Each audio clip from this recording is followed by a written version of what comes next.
Momen Brigjen Hendra Kurniawan bercanda dengan Agus Nurpatria dan tertawa sebelum memasuki ruang persidangan. Sidang kedua terdakwa obstruction of justice dalam kasus Brigadir J, Brigjen Hendra Kurniawan dan Agus Nurpatria digelar di Pengadilan Negeri Jakarta Selatan pada Kamis 27 Oktober hari ini. Terlihat mereka dikawal oleh beberapa petugas kejaksaan dan juga anggota kepolisian yang bersenjata lengkap. Sebelum memasuki ruang sidang, borgol Hendra dan Agus hendak dibuka oleh petugas kejaksaan.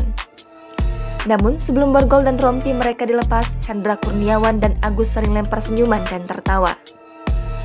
Setelah itu, mereka berdua pun langsung memberikan sapaan kepada awak media duduk di kursi persidangan.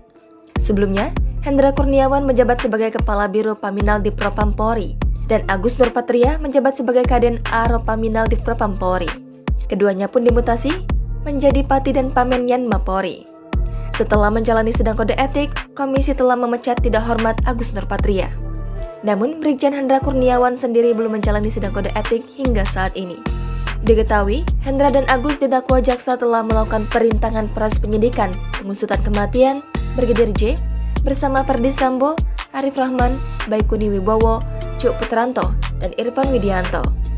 Mereka disebut jaksa menuruti perintah Ferdy Sambo yang kala itu menjabat sebagai Kadif Propam Polri untuk menghapus CCTV di tempat kejadian perkara lokasi Brigadir J tewas.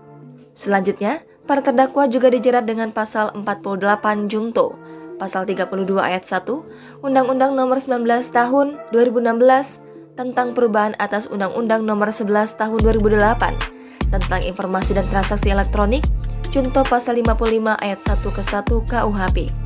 Selain itu, sejumlah anggota polisi yang kala itu merupakan anak buah Sambo juga dijerat dengan pasal 221 ayat 1. Kedua, Junto pasal 55 ayat 1 ke 1 KUHP.